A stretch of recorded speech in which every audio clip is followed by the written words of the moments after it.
All right, everybody. Hey, welcome back to the second episode of this Nerks show, podcast, whatever. We haven't really had an official name, I guess, for it yet. Kendrick. Good morning, everyone. How are you doing today? Doing pretty well. Got to work out this morning. Got to go on a little adventure with you later in the day. So doing pretty well, feeling pretty good. Had my morning tea, ready to go. What? Okay, that's good. What are you working out for? Why am I working out? Yeah. Listen, man, I got to keep this body together so that when we are at the point where I can go ahead and have that immortality surgery, I can stay in my prime. No, really. I just like staying healthy, making sure that I'm putting myself in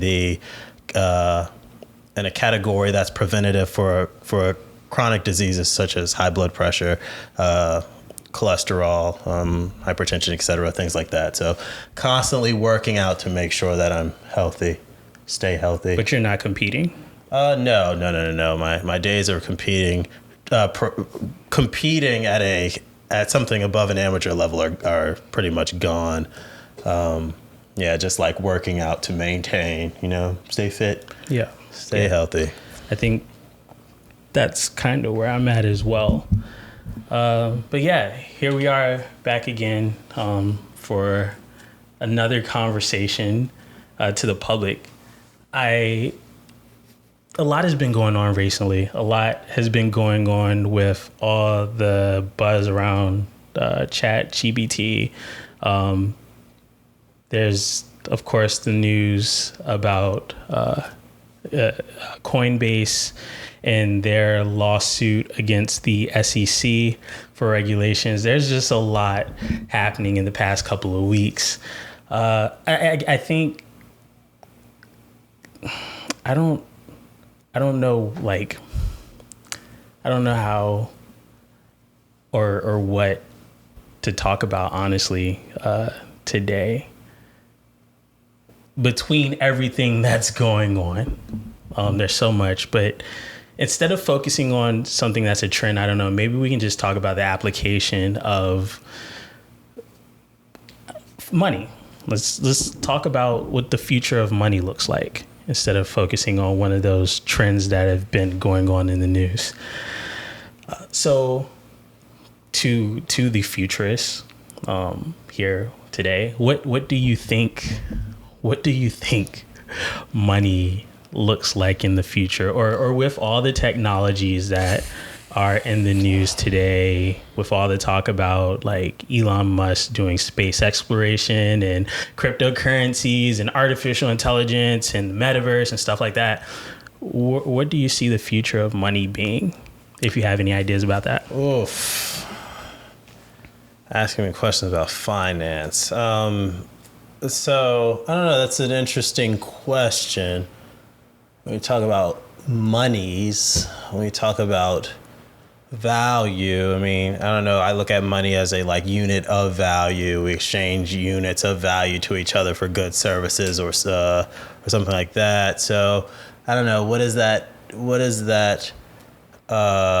modality of value, I guess I would say, look like in the future? I don't know, we're seeing the evolution of money right now. Before 2009, when Satoshi Nakamoto released his white paper on Bitcoin, there was other digital currencies that tried to take off and didn't really land.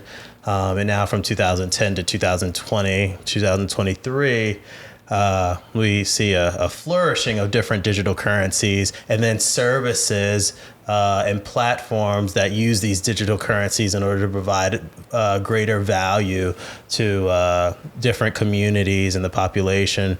So specifically right now, I think I'm talking about cryptocurrency.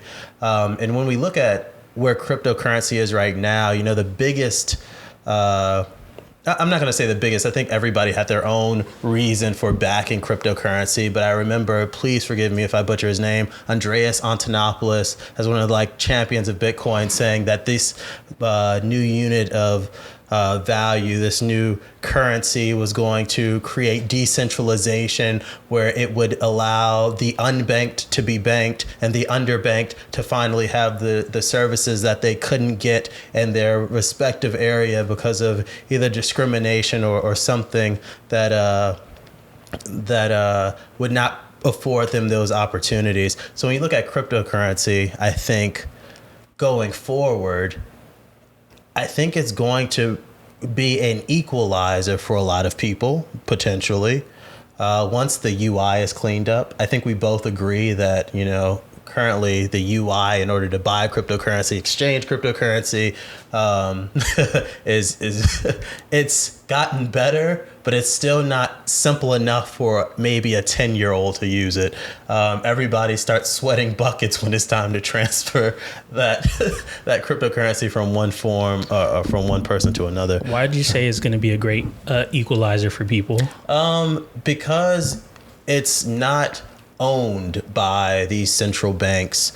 It's not a intermediary. It's not a referee standing in front of you saying you're allowed to do this, you're allowed to do that. Like in these decentralized platforms, we, the people, peer to peer, can create the rules. So you don't have to worry about these institutions setting their own guardrails as to what you cannot do, adding a fee just for you to transfer money, creating or minimizing the annual percentage yield you may get on lending or borrowing, lending money because you have to pay somebody else to monitor the situation. Like it takes the guardrails off and creates a great equalizer for everyone to be involved in these financial communities and these quite interesting applications that have come out. So that's what I mean, like by equalizer. It gives everyone an opportunity to play. Okay. But that's not where we are. Like, it's not mainstream yet. Cryptocurrency isn't adopted by everyone today. It's not like, it's not usable. You were talking about how the user interface is it's a bad user interface across the board. Yeah. That's honestly, if we're talking about crypto, and this might be controversial to say, but I don't even think it'll get to a point where people are using Bitcoin to pay for goods and services in the physical world. I think cryptocurrency may have its time to shine in highest use case in virtual reality economies. I mean, that's possible. I disagree. Well, I agree with you. I do not think Bitcoin or Ethereum may be the main monetary tool that we use to exchange to buy goods and services. But I do believe that these currencies will be the embedded mediums of exchange for like other services. Like they're the electricity that runs through the walls, like an Ethereum helping push smart contracts, and then they're later converted to something else. Like they may not be the main modality, but I do think that they'll still continue to be a financial tool used to exchange value in the background of something. Possibly so. I guess my question, like, where is money headed? What does money look like in the future? I'm not convinced yet that cryptocurrency is that replacement or has that legitimate use case, unless we're talking about us participating in digital spaces. Well, I mean, you talk about that, but I disagree also. You have central banks that are trying to create their own cryptocurrency. For what? Well, not their own cryptocurrency, but their own digital currency. Okay. And so they create their own digital currency. To act as a different form of monetary value that's easier to, I don't know, it allows for the innovation of new financial services. That's one, that can compete on the same level as the cryptocurrencies that these traditional commercial banks see today. And then, or central banks see today. And then two, it's been proven, XRP has proven this too. It provides a faster method of transportation, or a faster mode of sending money from peer to peer, like the way we're doing it now. But I get that. I get all of that. I guess the thing that stops me from believing that people are actually going to go out and transfer or convert their USD into a Bitcoin or Ethereum or XRP is the inconvenience of having to transfer your US dollar to a Bitcoin, Ethereum, or XRP. When we're not talking about trying to invest and make a return, cryptocurrency doesn't sit as something that is convenient for people to use in the real world to purchase goods and services, as opposed to if we were in virtual reality and there was an app we were using where we were earning natively Bitcoin, Ethereum, or one of these other cryptocurrencies as a form of reward or payment for the services we're providing in these digital spaces. It's a lot easier if we're creating new virtual worlds to participate in, to then use that as a native token, as opposed to trying to change the rules in the physical world in switching out the US dollar to crypto. Yeah, but I think you are underestimating the impact of technologies in the real world. Like, no matter what technology we're talking about, there's always these feedback loops of the technology becomes available, it becomes mainstream, mass user adoption, and then we take that mass user adoption in whatever medium it's in, and we bring some of that to the physical world that we exist in anyway. You talk about virtual reality, and I think you're absolutely correct. There will be use cases where there's a virtual reality economy, and we see that today. I think me and you had a conversation about VR chat the other day, where they have their own economics in VR chat, where people are starting their own businesses and et cetera. Well, if you have a virtual reality job, you're now working in virtual reality, and maybe they are paying you in some different coin, and with that coin you can buy other goods from that virtual reality world that you're in. That product in the physical world may also require that same token in order to buy something. But these currencies give us, it gives the peer a choice to use what they want to use.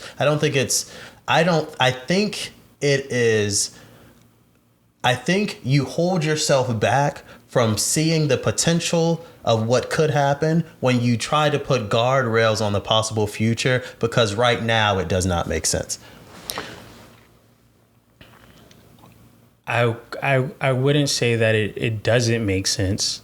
I think the history of humanity adopting a new system, platform, technology, especially in the short term, we see what happened with ChatGPT, is that layer of convenience. And as we talked about in the beginning of this conversation, with cryptocurrency, the UX is not in a place where it is convenient for someone to want to sell their item for a Bitcoin or Ethereum. It's going to require you to transfer your USD into that, and it doesn't make sense. I wouldn't. I don't know if I'm putting guardrails there. I respect your opinion. I'm being practical that cryptocurrency isn't. I respect your opinion, but you're not.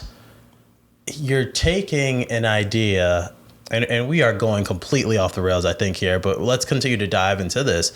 You're taking your ideas and pretending that we don't live in the world that we live in right now. So you're talking about it being harder because the UI UX either currently or used to be challenging for people to use. Currently is. We are currently living in the age of, I love this because we watched that interview with Elon Musk yesterday. We are currently living in the age where we are developing advanced chatbots and getting to a point where we are even creating AGI. And so for someone to believe that we could not have an AGI run in the background, or some AGI smart contract that automatically converts whatever currency you want to the currency you need, I think is misguided, personally, in my belief. If I take what exists today or what could exist in the next 10 years and then apply that to the technology that we have, it should not be very difficult for somebody to take a Bitcoin, transfer it to US, and something else else to transfer it to USD and transfer it to Ethereum behind the scenes, so I get immediately what I need to make the purchase. Behind the scenes, yeah. If we're talking, you're talking about establishing some sort of infrastructure. Yes. That is on the foundation of a new payment system, so that it doesn't matter what you have, USD or Bitcoin or Ethereum, it'll do the conversion and transfer for you automatically. That is not something that I foresee in the near future. And I could be wrong. I could be misguided. However, I say that in saying that I believe that it is more practical for these cryptocurrencies to natively be used in a virtual reality environment as opposed to the physical world. That's I guess the stance that I'm at. It's not impossible for us to use these cryptocurrencies in the physical world. I just don't think it's practical in the near future, at least that I can see that we'll be doing that. I think it'll continue to be this overhyped investment strategy. People are going to really think I hate cryptocurrency, but I think it's going to be this investment tool instead of an actual asset for. But I don't think trading goods and services. I don't necessarily agree with you, and I don't agree that you believe that it's going to actually just be an inflated or an investment tool. I mean, look at it right now. We currently use decentralized finance tools, and the biggest part of that is lending and borrowing between peer and peers where they make their own rules. It's about more than investments at this point. The financial tools, the financial applications that we have to use specifically on decentralized finance platforms are increasing the financial services that we're allowed to participate in with these cryptocurrencies. I agree. It's just hard to access those type of ecosystems or environments. Right now. Yes, that's fair. Right now. That's fair. So imagine with me for a second, though, because we're having a conversation about how what the future of money or the financial sector will look like. And we've talked about crypto, but okay, let's jump for a second as to how you would be paid for that. Is the future of work in VR? Because I talked about how it's more practical to have native cryptocurrencies be that form of payment, but is the future of work in VR? So I'm going to have to answer this in a different way than I probably would have answered this 10 minutes ago. Okay. I don't think the future of work is in VR, but I do think the future of work is in a mixed reality setting. Explain. So I think it's talk to us and give us examples of what you mean by that. So mixed virtual reality is one putting a headset over their face and having their entire sense of presence completely taken over by the headset itself. You have no vision outside of the completely digital surrounding, completely digital immersion that the headset is giving you. But then you have augmented reality, which is you putting on a set of eyeglasses, maybe having something in your field of view where you can see the real world. Yes. But you also have digital elements imposed into your vision as well. 100%. And then then you have this combination of mixed reality, but I didn't mean mixed reality in that form. I mean, when I say mixed reality, I mean the future of work is in both augmented reality and virtual reality. You can have a job in virtual reality, but you also have a job in augmented reality. And I think we will see a future of work in both, as well as the physical reality. So there's a mixture of. So what does that look like? Like, let's run a thought experiment on how work could be done. What type of work, what value are you providing in a virtual reality space? I made a video before called Digital Frontiers that I released a few years ago where I talked about how you could potentially do a role-playing game, and the work that you provide to that community in the VR space allows you to get paid so that you can convert that money outside and use it in the physical world. But is there like more practical, I guess, uses for VR work? I don't know what I haven't even given. So, I mean, that's a great question, but I think this comes down to like the central bedrock of our economy as it sits today, and that's the market.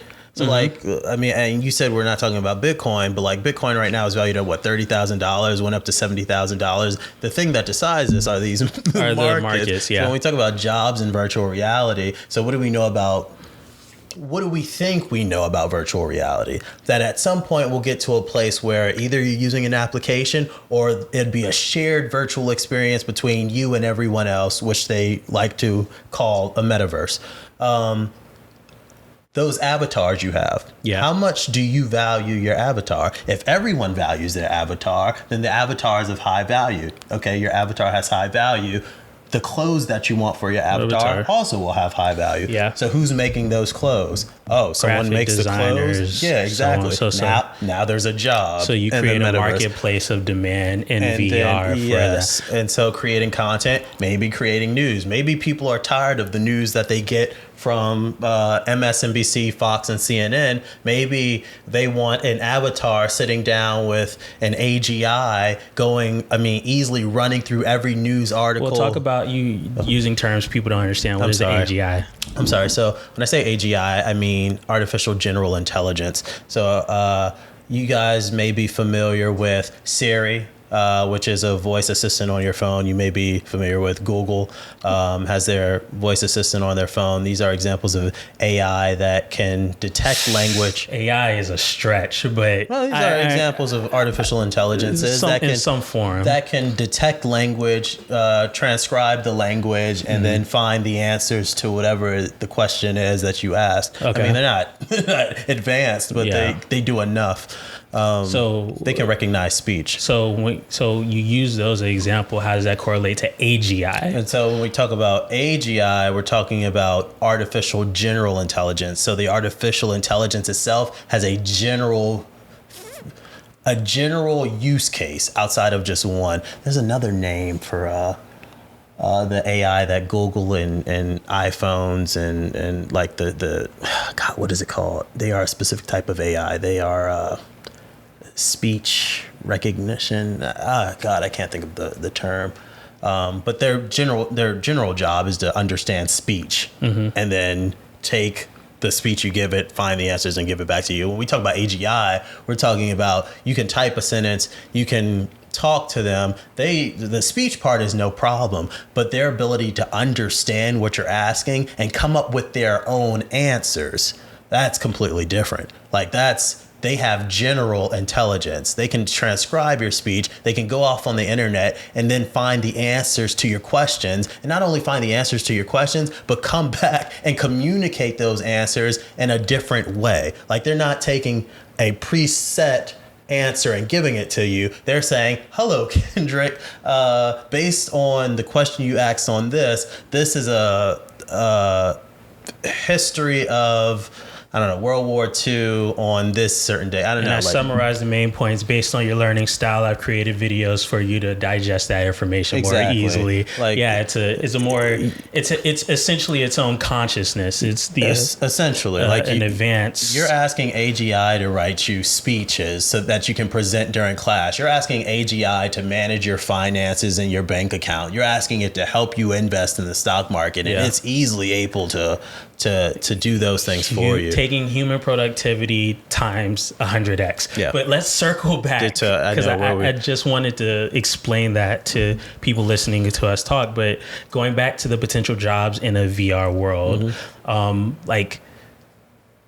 if we have these jobs, and you talked about a marketplace being opened up because people would value what their avatars, their digital identities look like. People would want to. What were some other options in VR work? Education would be one. Teachers being able to creating tools, and not just like these tools become NFTs. Also, they become not NFTs. Well, yeah, NFTs. They become their own non-fungible token. And these tokens, you talk about what money may look like. These tokens themselves may be the money itself. I may trade you a sword for clothes. No money exchange. Yeah. It's just straight barter. Clothes has the value. Sword has a value. Just straight exchange. Yeah. So, so these are the jobs. I may want to babysit a group of, I don't know, something in VR. I may want to babysit your pets in VR. I may want to buying and selling automobiles in VR Yeah. based on what you would like. Space travel in VR, like all of this is possible. So it depends on what the market wants. And then we can create jobs from that. And yes, you might end up having jobs in VR that pay far more than any job you can get in the physical world. Because in the physical, and I could be wrong, so correct me if I'm wrong, but it looks like right now the trend is in the physical world, we're going to get more robotics and automation, which is going to lower the cost of a lot of things. Working capital that you need, and then that capital can be redistributed into this new market of value, which is the virtual world. I mean, that's true. You're absolutely right. And I feel like I'm going to misquote here. I believe it was Peter Diamandis who wrote in one of his books, I blanking on the book, that one of the benefits of and it was Kevin Kelly. I'm so sorry. It was Kevin Kelly. One of the advancements of advancing technologies is the democratization of a lot of technologies. A democratization. So you take a lot of technologies and the price either drops or completely goes away. Demonetization. Thank you. What did I say? Democratization. I was trying to follow you. Demonetization. Demonetization. Okay. I apologize. But yes, that's exactly what I'm talking about. Okay.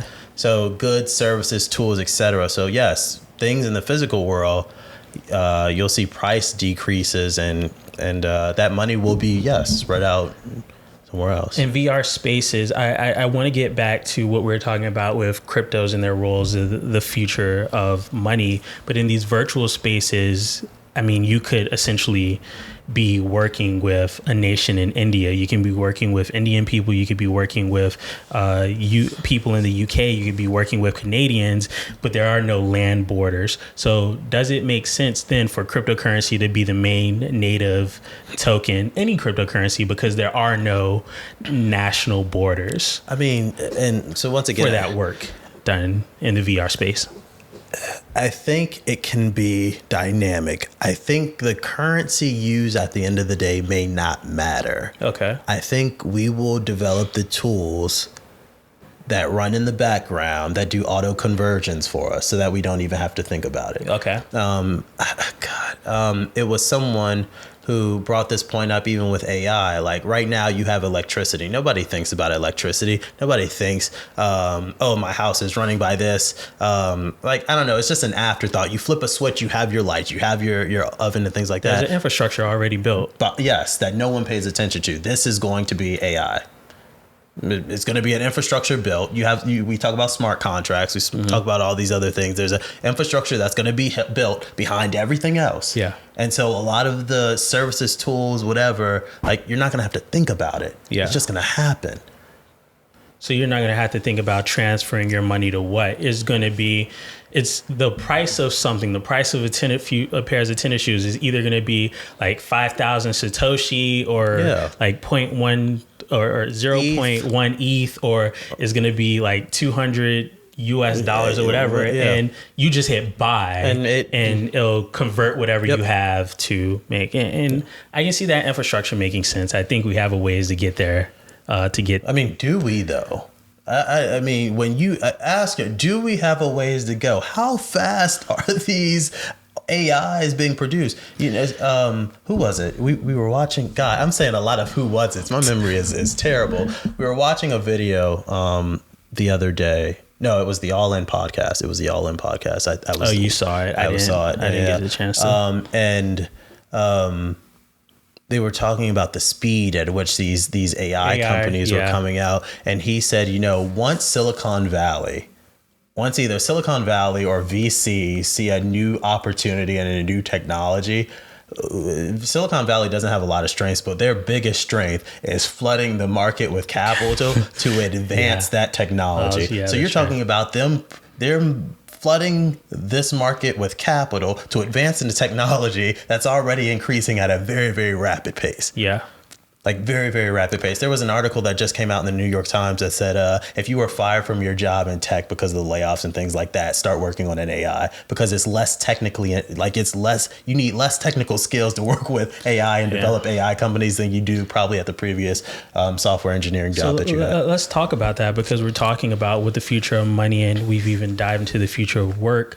Is artificial intelligence going to make is it going to solve for the labor shortage that we currently have in this country, and two, is the rise in robotics and artificial intelligence, is that going to push us to have to find different modes of work, or redefining what work means for humanity? Because again, for me, all roads leads back to VR. All roads lead back to digital spaces that we, or artificial intelligence, can create, so that we can find, or we can do meaningful work, or what work has meaning for us. Like, we can really do whatever it is that we want and contribute to whatever communities that we want, engage with those communities in the VR space. Yeah, I think if we look at the past, every time we've received or developed a new technology, certain lines of work have changed, completely vanished, and then new forms of work have arrived. You talk about a labor shortage. It's very difficult to say that AI will be the ones that help us reduce these labor shortages. Of course, companies can create solutions to the labor shortages, but that doesn't necessarily mean that a human worker will have that job. I mean, even if you look at, I don't know if I'm allowed to say this.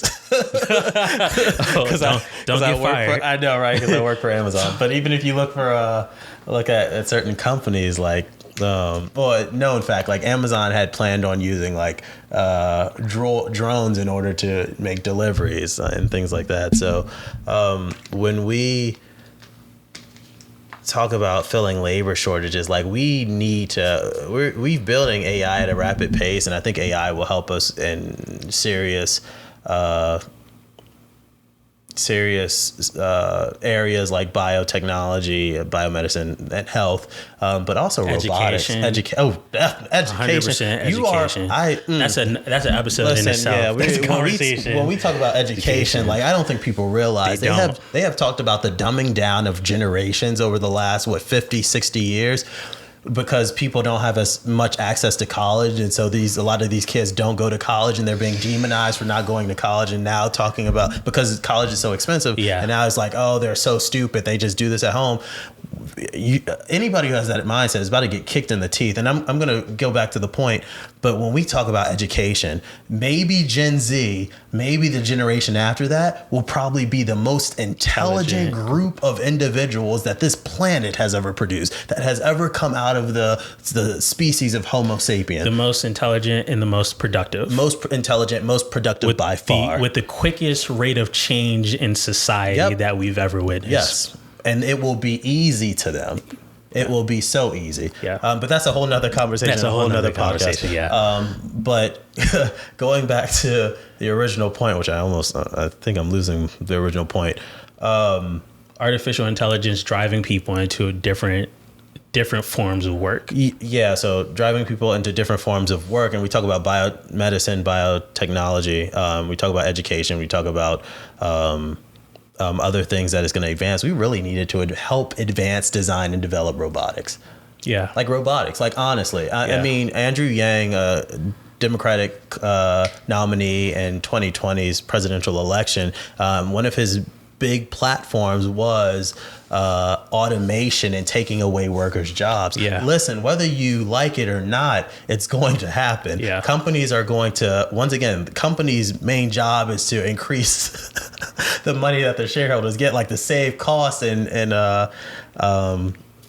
to save costs in order to increase profit, or save costs and increase profit. But if a company has an opportunity to lay off 20 workers and then they just have to use the salary in order to develop one robot or automative piece of machine or equipment to get the job done more efficiently, easily. No, you're right. Easily. Right. Where we'll see this trends, and it's so interesting, and we'll jump back.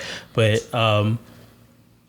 taxis, Uber and Lyft came, wiped out taxis. Uber and Lyft are here.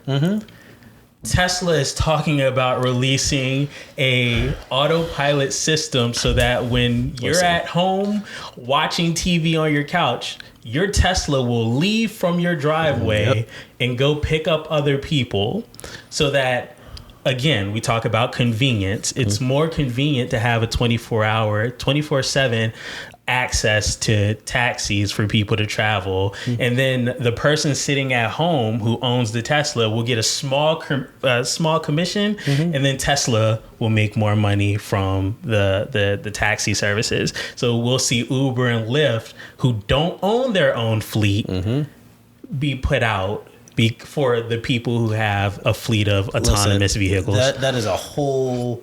That is something that I've been trying to explain to people. I know we've had conversation with some of our friends, Michael Atkinson. I've watched people on YouTube. Some people cover this when they talk about Tesla and their end goal. Yeah. If you think, honestly, and Tesla gave you a big, they put it in your face, and I don't think anybody actually paid attention. If you think Tesla is a car company, you do not you do not understand the assignment. You really don't understand the assignment. When people come up to me and say, "Oh, Tesla's going to get beat by Rivian, by Ford, by all these other companies that are trying to make the electric cars," you do not understand the assignment. Personally, I did not get a Tesla because it was an electric vehicle. The first decision that made me get a Tesla was the fact that that thing could drive itself. When we talk about what Tesla is going to win the game with, it's self-driving. It is self-driving. Now, there are other companies who do self-driving. You have Waymo, and you have other companies that'll give you a device that you can attach to your car, and it'll do self-driving. But the amount of real-time data that Tesla is able to collect that these other companies don't have and aren't getting, like, very, very valuable. So, like, in terms of software, AI, that is what Tesla is going to murder people in. Yeah, absolutely. And so you talk about Uber, you talk about Lyft. Like, I think there'll still be Uber and Lyft because Tesla has to get past the inclement weather issue that it still has. But and you have that, you're going to have that moment in time where it's like, do I really want to trust this car to get me to my destination on its own by itself? Or would I rather pay more to have a human driver take me to where I need to go? And that's an option. That's the market. That's an option that people will have. But again, rate of change. Before, our parents were telling us, don't get into a car with strangers. The rate of change to trusting those people in these Ubers and Lyfts, it took a little bit, but we got there. So. Yeah, but don't get in a car with strangers. Not everybody's getting in the car with strangers. Don't go to somebody's house you don't know. Everybody's using Airbnb. Going to houses that they don't know. I mean, they're giving you the key, but they could easily have multiple keys to that house. Oh, you're sleeping. Oh, you're gone. But that's not happening. So there's always this fear when new technologies come societal contract. And what is my grandmother telling me now? Hey, when I'm in this car with you, you better not have that car driving itself. Like, I need your hands on the wheel while we're driving. And I think that's also something that's going to go away. Some people are going to be like, hey, I don't want your hands on the wheel. The data shows that when AI is driving, there's less accidents per mile than a human driver. So that's a definitely somewhere we're headed when we talk about AI and when we talk about Tesla and their actual value as a company. 100% it's the software. So we've kind of jumped back and forth from cryptocurrencies to VR spaces and work to disruption, how AI will disrupt the marketplace, to how a fleet of Teslas are gonna cause new innovations in the past decade to be replaced. Is there anything else where, as a culture or a community, specifically within the United States, we can start to see, oh, this is really going to impact work, or this is going to impact the way we're paid, this is going to impact like our livelihood? I mean, there's so much. That's the problem. There's so much that I have a question specifically, because this is something that I met a guy when I was graduated college. His name was Ty. And he's now city council person for Chapel Hill. But before that, when he was just an intern at this co-working space that I was working at, he was trying to he was trying to get cities to adopt the concept of a smart city and what that looks like. And it was always something that I think about even today, how smart cities, how you change the infrastructure of a city to become smart. And I'm curious, and this isn't something we've even dived deep on, but when we talk about smart cities, talking about like universal identification in the state or town that you live in, talk about like more autonomous vehicles, talk about better infrastructure, better means of voting, better civil engagement, more artificial intelligence or surveillance to help keep communities safer by adding more drones or cameras or security or whatever, what have you. I'm curious how a smarter city can either help or hurt people's ability to like make a living, or how does that change the way we make money or spend money? Like, can you think very quickly, like what would the impact of a smart city be? Would it be positive or negative for the average user or the average person? I think it'd be both. You have a smart city. I think when that data is collected, and when we talk about smart city, for those who don't know, a smart city is a city that has sensors embedded into different facets of the city. The infrastructure. So like you have sensors maybe in the trees in the park to measure how much rain a city is getting. You have sensors on the road to know when the street is congested or if there needs to be a detour or just like discovering traffic patterns and stuff like that. Sensors. More cameras in intersections, more cameras on streets. Yep.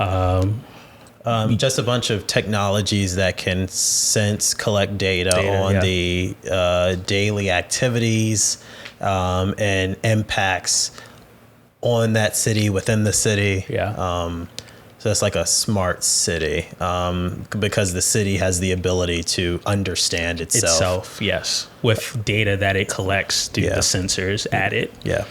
So when we talk about smart cities, I think it does both. It both creates job opportunities, but it also takes them away because it allows a city to be more efficient. Yes. So like some jobs that a city has, you may realize at that point, hey, that's not needed. Like we don't need that. Yeah. And then no one's going to this Arby's. We can repurpose. Yeah, we can. Like traffic doesn't look like it's moving here. Yeah. Hey, this section of the city is not getting much traffic. We haven't seen much purchasing dollars go into this area. Like, I don't know, you can just make adjustments to your city based on this. And so I think it'll create new jobs because you'll see where certain areas of the city are underserved or underserved. Well, I think that's the correct word. And then you'll see where other areas of the city may have too many resources that's needed for that specific area. Okay. So like you can transfer resources from one area to make the entire city more efficient. You can see that a certain school system is doing poorly in terms of grades. Oh, by the way, the school system has a high level of, I don't know, trash and I don't know, there's different metrics that you might be able to tie to different outcomes of life, and so you can be far more efficient and clean. More people, the McDonald's across the street of this school system makes more money as opposed to the McDonald's on the other side of town at that school system, and the school system that has a worse performing McDonald's. The students are doing better in that school because and you can just use the data to solve those problems. So it helps, all that data helps to make a better to make adjustments to other like organizations. And it's a very interesting concept, and I agree. I think there's positive and definitely positives, but there's there's definitely some opportunities to work through, like all things when there's a big technological adjustment to society. So yeah, that is something that I think about a lot, and how those would impact work and livelihood, and how we get paid and spend our money. But that's it. I think this is a good place to wrap it. I think we've had a lot of good conversations within this one conversation. So yeah, I appreciate that, because I think I start thinking about things that I hadn't thought of before. Yeah, I don't know, ending this, because we started off on finance, and I would say I would encourage anybody listening to this as a closing to do some research on decentralized finance platforms. I urge you, as strongly as I urged my family and friends in 2012 and 13 to start investigating and getting into crypto. I strongly urge any group who's listening to start looking into decentralized finance platforms, because like they provide you so many more opportunities in terms of banking that honestly me and Keenan have never seen in our short time being alive. But absolute insanity in terms of the opportunities you have there. Maybe we can have a series where we just talk about that by itself. But anyway, Sapiens, thank you so much. If you were able to watch this, for tuning in. Yeah, we're gonna keep having conversations like this. If you have any suggestions, just leave a comment. We'll check it out, and maybe it's something that we can discuss next time. Trying to just have natural conversations here and not pre-plan too much. But anyway, until next time, is there anything you want to say to sign off? No. Cool. Until next time, Sapiens, see you later. Bye.